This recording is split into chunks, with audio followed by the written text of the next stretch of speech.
Olá, ouvintes que estão sintonizados no nosso Psicocast, uma iniciativa dos alunos de Psicologia do Centro Universitário Agis que, visando a democratização da informação, criaram esse programa. O tema desse episódio é Psicologia Racial e Ações Sociais de Combate ao Racismo. Iremos abordar processos históricos que cooperaram e até hoje cooperam para a perpetuação da iniquidade racial em nosso país. Em um artigo publicado no ano de 1955, Tristão de Ataíde, intelectual da Academia Brasileira de Letras, em uma análise dos escritos de Teógenes de Megara, escritor e poeta grego, transcreveu um trecho de seus registros datados do século VI a.C., no qual parecia expor ideias raciais semelhantes do século XIX. Preocupamo-nos em ter burros e cavalos de boa raça, porque sabemos que o bom procede do bom. Entretanto, um homem sadio não recusa desposar uma mulher doente se ela tiver dinheiro. É o dinheiro que abastece a raça. Não há que admirar-se se essa decai, uma vez que o mal se cruza com o bom. A ideia do racismo é mais antiga do que nos foi ensinado. Foi disseminada e empregada até os confins de onde a história tem registros, formando civilizações e integrando os conceitos culturais de cada período. Até hoje, a recusa e o ódio a povos estrangeiros considerados estranhos e insólitos, segregação, isolamento, desumanização e o silenciamento social. Hoje, você sabe distinguir quem são os bárbaros e selvagens? O psicólogo e naturalista inglês Francis Galton, orgulhando-se de ter dado prosseguimento a uma história de um passado tão remoto, criou a ciência da eugenia, fundando o que chamou de Ciência do Melhoramento Racial Humano. Em sua obra intitulada de Hereditary Genius, de 1869, Galton estabelece diretrizes de melhoramento hereditário, com o objetivo de melhorar ao máximo as qualidades inatas das raças humanas, sobretudo suas habilidades mentais. Assim, justificava o fornecimento de maiores incentivos materiais para grupos que, embora numericamente pequenos, se destacavam em várias atividades, como artísticas, científicas ou econômicas. Também queria assegurar que os indivíduos e grupos de melhor qualidade racial gerem descendentes em maior quantidade. Acreditava-se que teria descoberto formas racionalmente sustentadas de intervir na evolução humana. Subitamente, se auto-atribuiu a responsabilidade de guiar a humanidade para um mundo ideal, livre dos males que a assolavam, como o crime, a loucura, a doença, a feiura, etc. Infortúnios individuais com perigosos reflexos coletivos. Quando há diferença entre as coletividades, Galton dizia que, segundo suas pesquisas, as raças humanas diferiam em capacidade intelectual, sendo a branca mais inteligente. Embora não se julgasse um pensador propriamente racista, até aquele momento, nenhum argumento o convencia do contrário. Estas teorias tiveram grande aceitação do mundo todo entre o final do século XIX e a primeira metade do século XX. Muitos foram os pensadores que defenderam a ideia das diferenças entre as raças, qualificando-as e hierarquizando-as das mais evoluídas para as mais primitivas.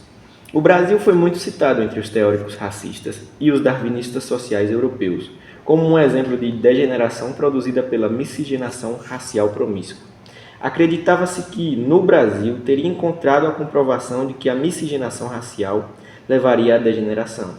Em nosso país, estas ideias foram bem aceitas, tomando uma interpretação adaptada à realidade nacional.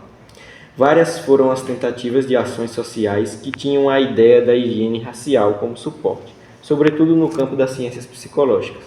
Durante essa época, muitas obras foram escritas com o intuito de disseminar tais pensamentos, e assim essas ideias foram ganhando espaço no campo intelectual e nas universidades, desenvolvendo testes e teorias psicológicas com o intuito de purificar a raça.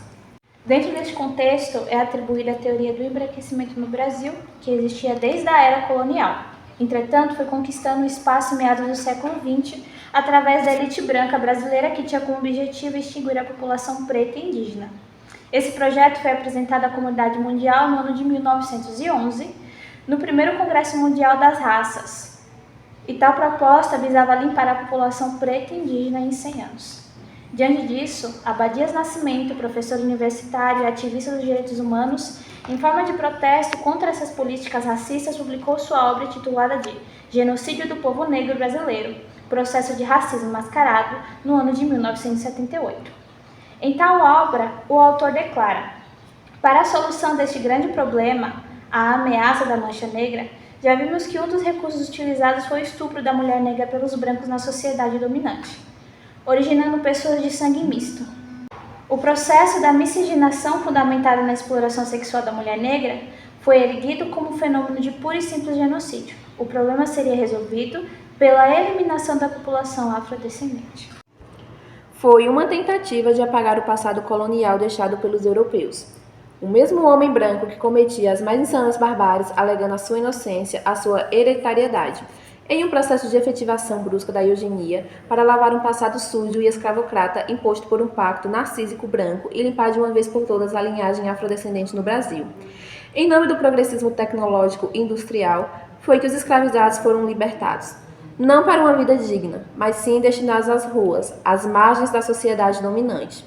Era um grande contraste com as comunidades íngremes e os planos onde se localizavam os casarões. Desde a escola é-nos ensinado que o mérito abolicionista é dado a uma princesa branca, mas não é-nos apresentado o contexto histórico da época. A Europa estava vivendo uma grande mudança social. Contudo, a Inglaterra foi o berço do que mais tarde iremos chamar de evolução industrial. É nesse contexto que o modelo de produção capitalista começa a ganhar mais forma de se tornar mais semelhante com o qual conhecemos hoje. O comércio e a venda de escravizados neste meio de produção acaba por se tornar menos rentável economicamente, já que o escravizado não recebia por seu trabalho e visto que este também não comprava, o que impossibilitava a circulação do dinheiro. O Brasil foi o último país da América Latina a abolir a escravidão. Quero que compreenda, caro ouvinte, que a abolição não foi um fruto de uma ideia coletiva humanizada, e muito menos um fato que se concretizou por meio de um monarca com um bom coração. É importante saber que, devido à disseminação do romantismo, muitos intelectuais defendiam o abolicionismo, inclusive ex-escravizados. Se fizermos uma análise sistemática dos contextos já citados, vamos todos concluir que os povos que aqui haviam sido escravizados foram apenas descartados, foram julgados ultrapassados para fazerem parte do sistema atual. Diante dos fatos já discutidos, podemos concluir que o modelo de produção atual, desde a sua ascensão, tem sido um sistema de segregação, criado e planejado exclusivamente pela e para a classe dominante branca. Isso se dá por meio do passado colonial, um processo histórico, o qual, por meio do mesmo, veio surgir o que a escritora professora, doutora em psicologia Cida Bento, em sua obra intitulada de O Pacto da Branquitude, vai chamar de Pacto Narcísico ou Aliança Colonial. O Pacto Narcísico da Branquitude seria uma série de ações entre pessoas brancas, que tem como objetivo evitar mudanças que abalem a estrutura de privilégios garantida a eles, por meio de processos históricos e sociais de discriminação racial. Essa aliança branca é um acordo não verbal discriminatório, um pacto silencioso de manutenção de privilégios entre iguais. Ao entrar em espaços de poder, algumas pessoas impedem que outras pessoas diferentes do modelo predominante daquele grupo tenham acesso ou sucesso dentro dessas estruturas. Isso vai desde a forma em que os cargos são distribuídos até a forma em que as pessoas são selecionadas para determinadas funções. E existe um viés mais ou menos consciente que privilegia os iguais, que já estão nos espaços de poder. Há uma série de barreiras que impedem o acesso a espaços de destaque, por não serem iguais. É evidente que os brancos não promovem reuniões secretas às 5 da manhã para definir como irão manter seus privilégios e excluir os negros, mas é como se assim fosse. Podemos concluir uma opressão secreta e discreta, não apenas nos ambientes institucionais, mas também em esferas sociais e educacionais. O fato de haver poucas pessoas pretas ocupando espaço de destaque em empresas, faculdades públicas e privadas, em filmes e novelas e até mesmo na mídia, não significa que não tenha pessoas pretas qualificadas para ocupar esses espaços, mas sim porque esses espaços foram exclusivamente criados para pessoas brancas. Um grande exemplo, entre centenas que poderíamos explorar aqui neste podcast, é a premiação do Oscar 2023. Esse ano, o Oscar de Melhor Atriz foi para Michelle Yeoh, que conquistou esse feito por intermédio do filme Tudo em Todo Lugar ao Mesmo Tempo. Michelle foi a segunda mulher não branca que, em 95 anos de premiação, recebeu a estatueta. A primeira mulher foi Halle Berry, no ano de 2002, que ganhou o Oscar por sua atuação no filme A Última Ceia. Para aprofundar melhor os argumentos anteriores, vamos aos números. Em 2022, o G1 publicou uma matéria que indicava que, de acordo com o Conselho Federal de Medicina, apenas 3% da população médica brasileira são negros. É aí que compreendemos a manutenção de privilégios que Cida Bento relata em sua obra. A problemática não é a falta de pessoas qualificadas intelectualmente e capazes de assumir a demanda de um curso superior de medicina, por exemplo, mas sim porque desde o princípio o sistema de educação do nosso país já definiu os parâmetros de privilégio entre iguais. As universidades, sejam elas públicas ou privadas, não foram implementadas para o acesso universal, mas sim para um grupo específico. O ensino público, por mais que seja completo, em uma questão de assuntos a se estudar e aprimorar, ainda é extremamente deficiente. Carece de uma administração mais empática, um olhar mais profundo que busque compreender o universo e a realidade do aluno de classe baixa, que frequenta a unidade pública de ensino. Cabe à escola ensinar, preparar e direcionar profissionalmente o cidadão que futuramente vai integrar na sociedade. Também cabe ao ensino preparar os alunos para o vestibular. Isso, na maioria das vezes, não ocorre. E a função de preparar os alunos para o vestibular fica para cursinhos pagos pré-vestibular. Entretanto, nem todos podem desembolsar o valor requerido. É aí que entendemos que existem instituições faturando com o sistema decadente de ensino no nosso país. E o que não permite que a pessoa não branca de comunidade e pobre tenha acesso e chances de concorrer e até mesmo ganhar uma vaga em curso superior concorrido, e o sistema que diz promover a equidade de oportunidade de acesso acaba por não promover esse acesso para pessoas pretas e de baixa renda. As oportunidades têm cor e a pobreza do branco é completamente diferente da pobreza do preto, que muitas vezes chega a beirar a miséria. O preconceito, silenciamento, isolamento e exclusão vividos por alunos pretos que frequentam instituições de ensino superior é um reflexo vivo de como a sociedade trata os não iguais. A universidade em si própria é o reflexo da sociedade, de quem está ou não no poder, um reflexo político e das mudanças sociais que esse meio vem sofrendo nas últimas décadas. O racismo no Brasil é estrutural, uma herança histórica que vem se reverberando desde então em nossa sociedade, na política, na legislação e nos direitos constitucionais. É algo velado, mascarado e muitas vezes é escancarado, se reflete no comportamento da pessoa de cor que se cala diante de situações onde sua integridade e humanidade são postos à prova. País este que mata pessoas pretas, persegue, assedia e criminaliza. O racismo é uma ferida aberta e todos os dias causa morte em vida. Ele consome sua vítima antes que o fato da morte realmente se concretize. O que acontece em nosso país é um genocídio discreto, que leva a vida de vários jovens pretos e periféricos. Isso vai além de números, porcentagens, gráficos e estatísticas. São vidas e famílias que são destruídas e isso ocorre sob o signo da intolerância e preconceito, buscando todos os dias a aprovação de um sistema cultural racista. Durante toda a história, o negro tem sido concebido na perspectiva da lente branca do racismo. Dentro desse contexto, os negros passaram a ser uma invenção do branco e quem o branco dita quem são eles, sua imagem, identidade e lugar o qual devem ocupar. Existe ainda a produção de uma diferença que não se concilia, a ideia estrutural da raça. O que vemos aqui é que, subjetivamente, o que foi criado não foi um conceito único de Homo sapiens. Não existe uma universalidade de ser um humano. Nessa vertente, não há a raça humana, mas sim vários grupos separados, e entre eles um grupo que se autocoloca como o padrão universal a ser seguido.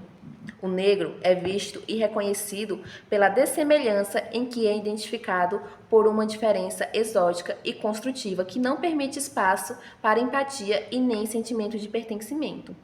O corpo negro é enxergado pela sociedade como descartável, uma vida que até mesmo é aceita e até mesmo deseja. Perder por não carregar o valor da identidade humana. O desejo de eliminação existe e é muitas vezes pautado no ódio racial, na sutileza, apatia, silêncio e normalidade. O silêncio, sim, é cúmplice do racismo, pode ser por ignorância ou intenção deliberada. A saúde mental é um desafio para as vítimas de racismo no nosso país, pois as mesmas muitas vezes não compreendem como são e quão afetadas elas podem ser por esse sistema. E também, na maioria das vezes, seus sentimentos e emoções são invalidados. Isso se dá por conta de um estereótipo imposto ao povo preto de que eles são fortes e suportam tudo. O povo negro precisou ser muito forte para resistir a séculos de escravidão, de morte e muita violência. Hoje em dia, esse mesmo povo precisa ainda ser forte para suportar o preconceito, a intolerância e o ódio. O que é visto, na maioria das vezes, como um ponto forte é essa não demonstração de fraqueza.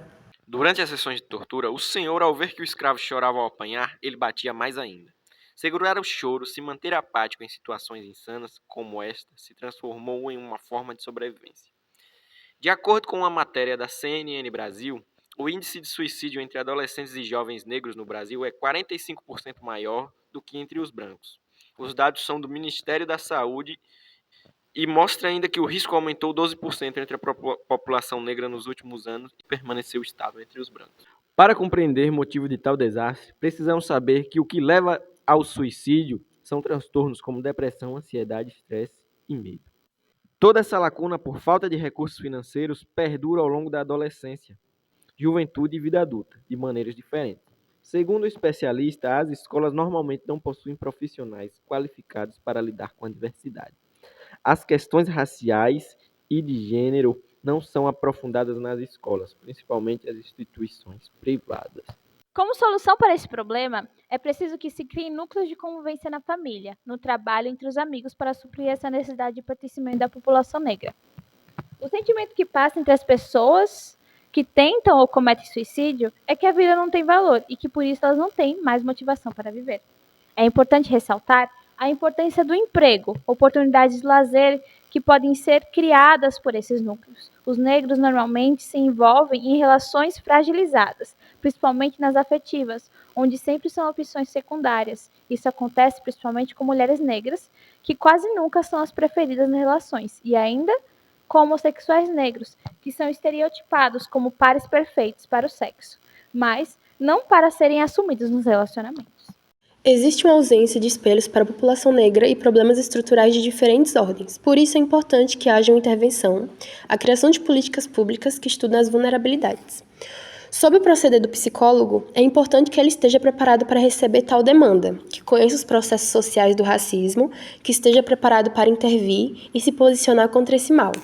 E tem como responsabilidade adentrar e entender debates circulando o racismo, uma vez que os impactos das questões de raça atravessam a subjetividade de todos.